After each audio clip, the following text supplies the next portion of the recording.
오늘 말씀은 민수기 32장 1절에서 우리 19절까지 말씀을 보시겠습니다. 르우벤 자손과 갓 자손은 심히 많은 가축들을 가졌더라. 그들이 야셀 땅과 길앗 땅을 본즉 그곳은 목축할 만한 장소인지라. 갓 지파와 르우벤 자손이 와서 모세와 제사장 엘라살과 회중 지휘관들에게 말하여 이르되 아다롯과 다본과 야셀과 니므라와 헤스본과 엘르알레와 스밤과 느보와 보온 곧 여호와께서 이스라엘 회중 앞에서 쳐서 멸하신 땅은 목축할 만한 장소요 당신의 종들에게는 가축이 있나이다. 또 이르되 우리가 만일 당신에게 은혜를 입었으면 이 땅을 당신의 종들에게 그들의 소유로 주시고 우리에게 요단강을 건너지 않게 하소서. 모세가 갓 자손과 르우벤 자손에게 이르되 너희 형제들은 싸우러 가거늘 너희는 여기 앉아 있고자 하느냐. 너희가 어찌하여 이스라엘 자손에게 낙심하게 하여서 여호와께서 그들에게 주신 땅으로 건너갈 수 없게 하려 하느냐. 너희 조상들도 내가 가데스 바네아에서 그 땅을 보라고 보냈을 때에 그리하였었나니 그들이 에스골 골짜기에 올라가서 그 땅을 보고 이스라엘 자손을 낙심하게 하여서 여호와께서 그들에게 주신 땅으로 갈 수 없게 하였었느니라. 그때 여호와께서 진노하사 맹세하여 이르시되 애굽에서 나온 자들이 20세 이상으로는 한 사람도 내가 아브라함과 이삭과 야곱에게 맹세한 땅을 결코 보지 못하리니 이는 그들이 나를 온전히 따르지 아니하였음이니라. 그러나 그나스 사람 여분네 아들 갈렙과 눈의 아들 여호수아는 여호와를 온전히 따랐느니라 하시고 여호와께서 이스라엘에게 진노하사 그들에게 40년 동안 광야에 방황하게 하셨으므로 여호와의 목전에 악을 행한 그 세대가 마침내는 다 끊어졌느니라. 보라 너희는 너희 조상의 대를 이어 일어난 죄인의 무리로서 이스라엘을 향하신 여호와의 노를 더욱 심하게 하는도다. 너희가 만일 돌이켜 여호와를 떠나면 여호와께서 다시 이 백성을 광야에 버리시리니 그리하면 너희가 이 모든 백성을 멸망시키리라. 그들이 모세에게 가까이 나와 이르되 우리가 이곳에 우리 가축을 위하여 우리를 짓고 우리 어린 아이를 위하여 성읍을 건축하고 이 땅에 원주민이 있으므로 우리 어린 아이들을 그 견고한 성읍에 거주하게 한 후에 우리는 무장하고 이스라엘 자손을 그곳으로 인도하기까지 그들의 앞에서 가고 이스라엘 자손이 각기 기업을 받기까지 우리 집으로 돌아오지 아니하겠사오며 우리는 요단 이쪽 곧 동쪽에서 기업을 받았사오니 그들과 함께 요단 저쪽에서는 기업을 받지 아니하겠나이다. 아멘. 오늘 이 이스라엘 백성이 굉장히 큰 승리를 거둔 이후에 이 르우벤 자손과 갓 자손이 나와가지고 그들은 요단강을 건너지 않고 사실 요단강을 건너야만이 가나안 땅입니다. 요단 동편이라 이렇게 부릅니다. 그러니까 요단을 중심으로 요단을 건너지 않은 쪽을 여리고는 요단 서편에 있습니다. 요단강을 중심으로 요단 동편은 길라 라못 이런 지역이죠, 그죠? 이런 지역은 이 가나안 땅은 아니에요. 요단강을 경계로 그러니까 이 갈릴리에서 사해까지 흐르는 이 요단강을 경계로 건너가면 요단 서편이 됩니다. 이 요단 서편이 바로 가나안 땅인데 이 가나안 땅을 하나님께서 아브라함에게 주셨고 아브라함을 통하여 이 땅이 거룩한 하나님의 나라가 되기를 원하셨습니다. 그래서 아브라함을 통하여 약속을 주셨고 이 약속을 통하여 하나님께서는 결국 일을 하시죠.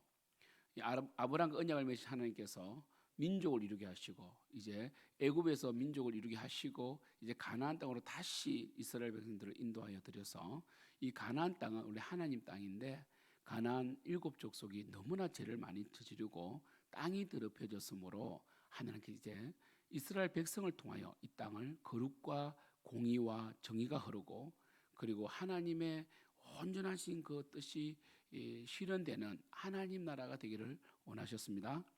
그래서 이 가나안 땅 이 전체가 사실은 하나님의 성전으로 봐야 되고 이 땅 전체가 거룩하기를 원하십니다.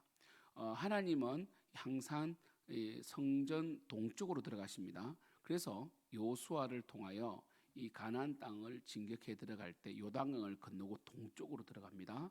그 동쪽의 첫 강력한 성이 바로 이 중부 여리고였던 것이죠.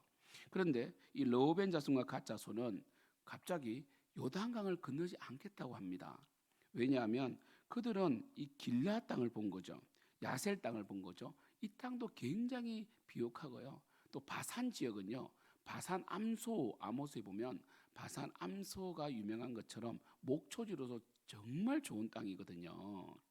그래서 그들은 이 풍요로운 땅을 보면서 그냥 우리는 건너가지 않고 이곳에 장막을 짓고 성읍을 건설하여서 정말 이 가축을 기르고 자녀들을 보호하며 살면 안 됩니까라고 물어본 것입니다.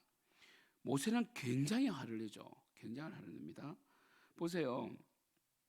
이들은 사명을 잃었어요.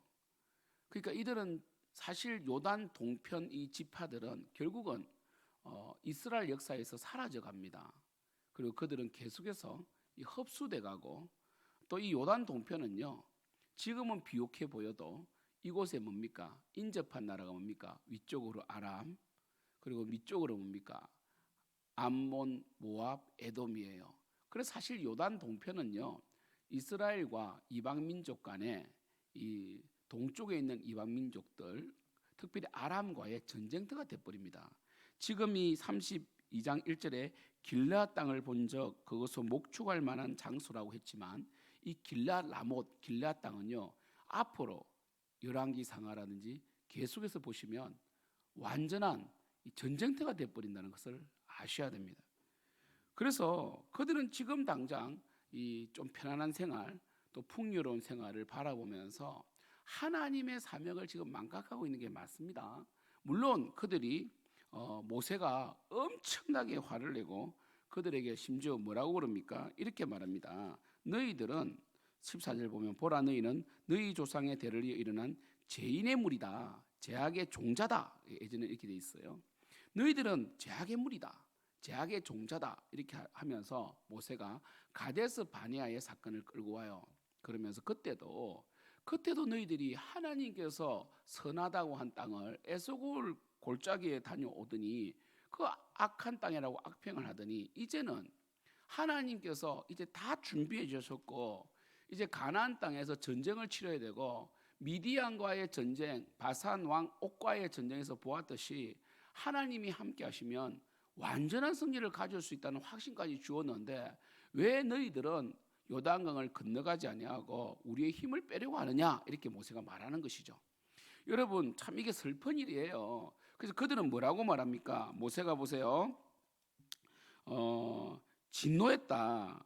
진노했다. 그리고 12절에 보면 그러나 그나스 사람 여분네 아들 갈렙과 눈의 아들 요수아는 여호와를 온전히 따랐다.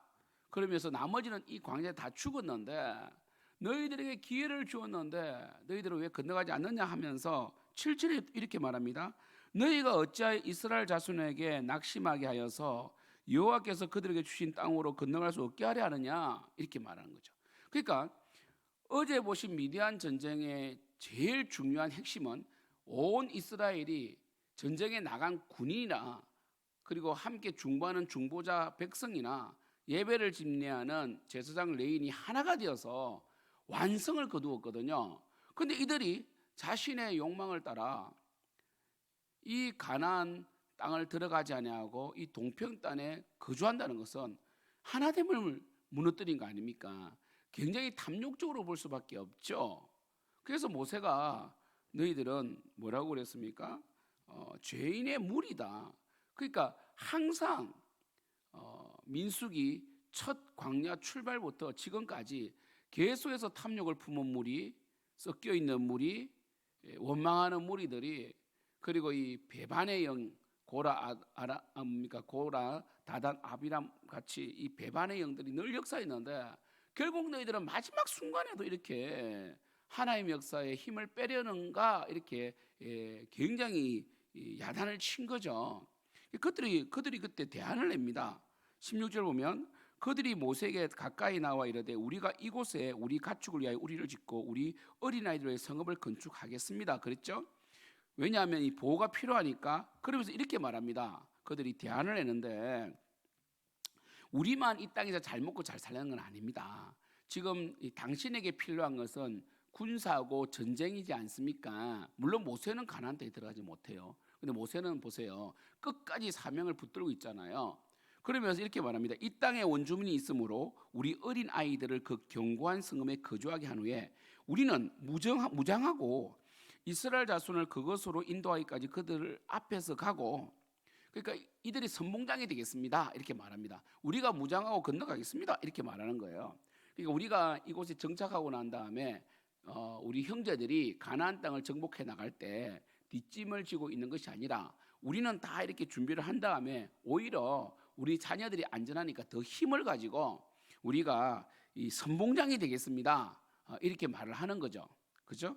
18절 이스라엘 자손이 또 각기 기업을 받기까지 우리 집으로 돌아오지 아니하게 싸우며, 그러니까 중간에 하는 척하다 돌아온 것이 아니라 이스라엘 백성들이 다른 지파가 땅을 다 차지하고 나면 그때 비로소 돌아오겠습니다라고 이렇게 대안을 제시하죠.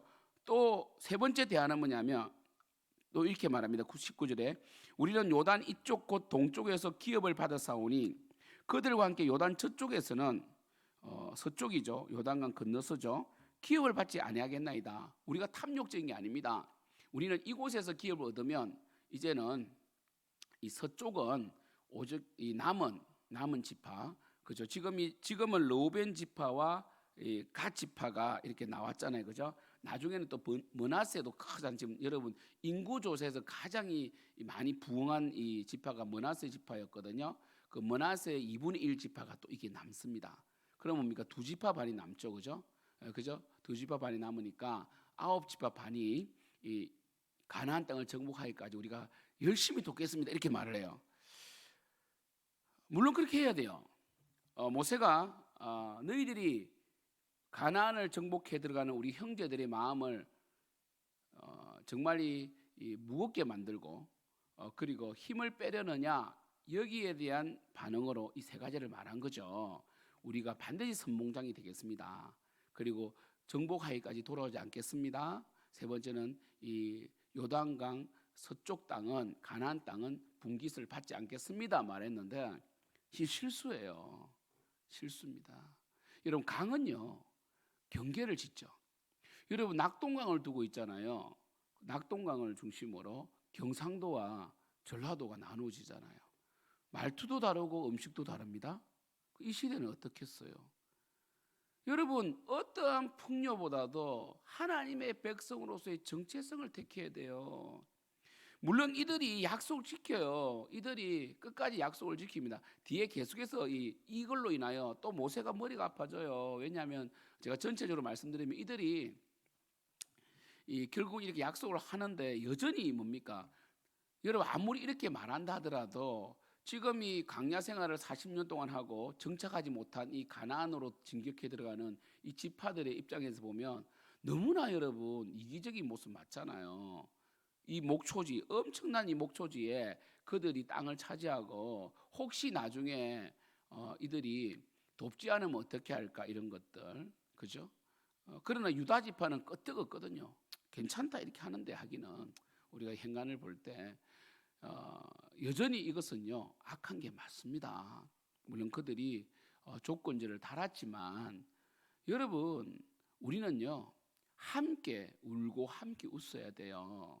비록 그 땅이 좁다 할지라도 함께 건너가서 함께 정복을 하고 그곳에서 정체성을 지켜나는 게 중요해요.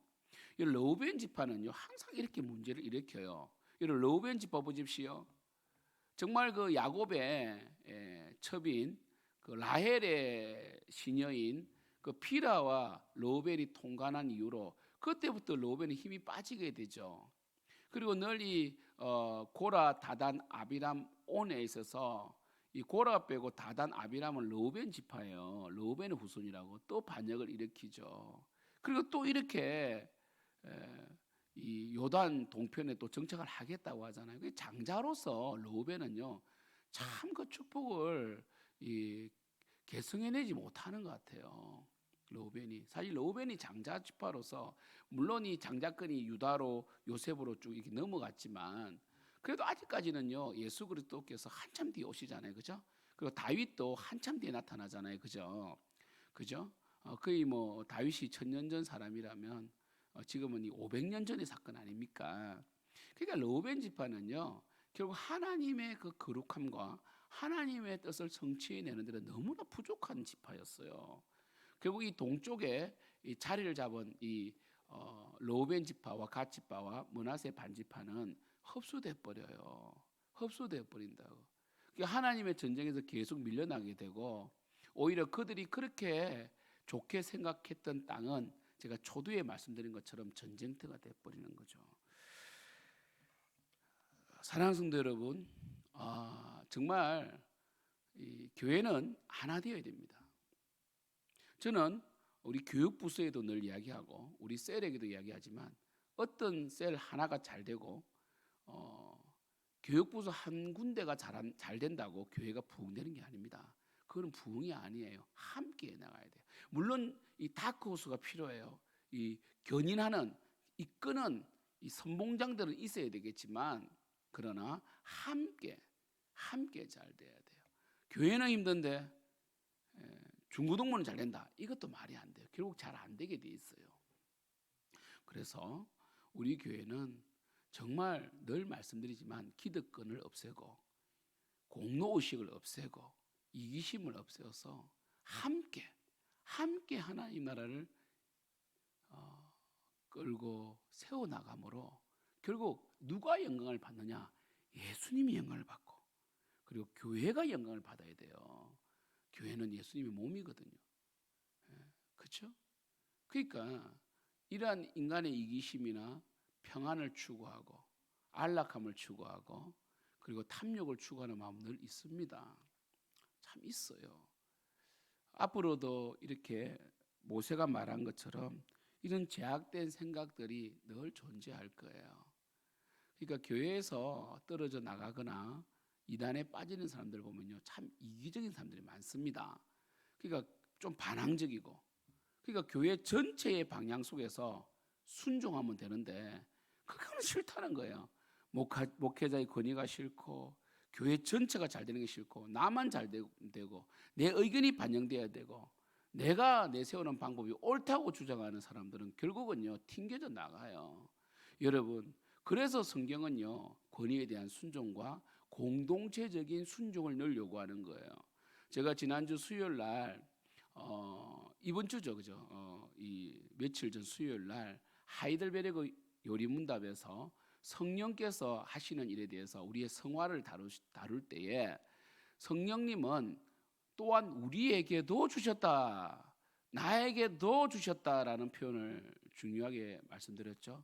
그러니까 성령님은 부어주시는 거예요. 수동적으로 부어주시지 믿음은 우리가 갖는 게 아니라 하나님 주시는 건데, 이것은 나에게만 주었다고 말하면 안 됩니다. 교회 공동체 속에서 나에게 주신 거예요. 그래서 또한 나에게도라고 도를 꼭 넣는단 말이에요. 나에게도, 나에게 주셨다 쓰지 않고 이 하이델베르그 요리문답 보면 성령님은 나에게도 주신 거예요. 그러니까 이 성령님은 하나님의 그 구원의 역사를 우리에게 적용시키시고 하나님의 은혜를 주시는 분이고 예수 그리스도의 말씀을 기억나게 하는 분인데, 그래서 성령은 진리의 영이고 예수의 영이고 겸손의 영이고 순종의 영이란 말이에요. 그러면 우리는 이 성령의 역사를 어떻게 경험하느냐? 교회 속에서 은사를 주시고 능력을 주셔서 경험하는 것이 바로 성령의 역사입니다. 할렐루야, 이거예요. 그래서 은사만 고집하는, 그래서 교회 한국교회를 제일 힘들게 하는 이 목회자나 사람들 특징이 뭡니까? 은사주의자들. 그 은사를 받아서 교회를 세우는 것이 아니라 교회를 쪼개고 내가 은사 받아서 능력이 있다, 그래서 나를 따라야 된다. 목회자들도 은사주의 목회자들은요 늘 타락하는 이유가 하나님께 주신 은혜로 그 하나님께 다 분깃을 주셨잖아요. 르우벤 지파는 르우벤 지파, 갓 지파는 갓 지파, 유다 지파. 그러면 자신에게 맡겨진 그 양떼만 잘 관리하면 되는데, 그 은사주의자들은 그 방송을 해가지고 막 다른 교회 성도들 막 끌어들여가지고 마치 그들이 함께하는 단임 목사보다 내가 더 능력이 있다 이런 식으로 막 은근히 말을 해가지고 그 신앙생활 그러니까 진짜 좋은 부흥사나 진짜 좋은 유튜브 강사는요 결국 그 소속되어 있는 교회 열심히 하게 만드는 자예요. 여러분이 속해 있는 그 교회는 그리스도의 몸이니까 열심히 그 교회를 잘 섬기면 됩니다. 단임 목사니까 하나 되십시오. 물론 목회자가 문제가 있을 수 있고 교회가 문제가 있을 수 있지만 그거는 뭐 일부라고 보면, 그러니까 이 성도들 하여금 그 교회에서 충성을 다하고 그 교회에서 하나님을 섬길 때 은사를 받고 은혜를 받도록 이렇게 만들어 주는 게 중요한데, 은사주의자들은 마치 자기들이 일반적인 목회자보다 더 위에 있단 말하고 은사 좀 받았다고 그래서 교회를 쪼개고 사람을 막 끌어들이 가지고 그죠, 자기한테 매이게 만들고, 그런 분들 다 그런 이 은사주의 목회자는 다 타락해 버리고 나중에는 비참하게 돼요. 왜? 하나님의 뜻이 아니기 때문이에요. 그래서 교회 속에서 하나 되게 하고 교회 속에서 은혜 받은 것으로 섬기고, 은사도 교회 중심적으로 역사하는 거죠. 교회를 세우기 위하여 주신 거죠. 그래서 하나님께서 성령님을 통해 주시는 두 가지 중요한 선물이 바로 은사, 이 하나님께 쓰임 받아야 되니까 능력, 이 은사고요. 하나는 직분자죠. 그죠? 목사와 교사를 선물로 주셨다라고 되어 있잖아요. 사랑하는 성도 여러분, 결국 오늘 말씀은요, 이스라엘 백성이 끝까지 이 하나 되어야 되는데, 또 이 르우벤 지파와 갓 지파가 정말 그들의 이 사실은 탐욕적입니다. 이걸 좋게 볼 수는 없어요. 나중에 여호수아 때도 이게 문제가 됩니다. 결국은 그들은 자신의 어떤 이 안락한 삶 때문에 공동체의 하나됨을 좀 저해하고 있고, 물론 그들이 뭐 조건을 내세운다 하더라도 여전히 시작 자체는 안 좋아요. 그리고 그들은 결국은 그 땅 자체가 나중에는 전쟁터로 황폐하게 되고, 그리고 늘 이 이방 문화와 접해 있다 보니까 이방이 흡수돼 버린다는 거죠. 사랑하는 성도 여러분, 결론입니다. 아무리 힘들고 어려워도 정체성을 지키십시오. 중심을 지키십시오. 풍요를 따라가면 안 됩니다. 지금 현재 눈앞의 이익을 따라가면 안 돼요. 하나님 영광을 위하여 사명을 따라가는 여러분 되기를 축복합니다. 기도하겠습니다. 하나님 아버지, 이 시대는 너무나 하나님의 영광을 위해 사는 사람들이 부족합니다. 왜냐하면 너무나 탐욕에 흔들리고 또한 안락한 삶에 흔들리기 때문입니다. 르우벤 지파와 갓 지파가 요단강을 건너지 않겠다고 한 것은 아무리 봐도 좋게 볼 수 없습니다. 공동체의 힘을 빼는 행위입니다. 하나님 아버지, 큰 일은 못해도 하나 되는 데 힘쓰는 저희들 될 수 있도록 역사하여 주시옵소서. 그렇게 하나님께 쓰임받는 교회가 되게 하여 주시옵소서. 예수님의 이름으로 기도드립니다. 아멘.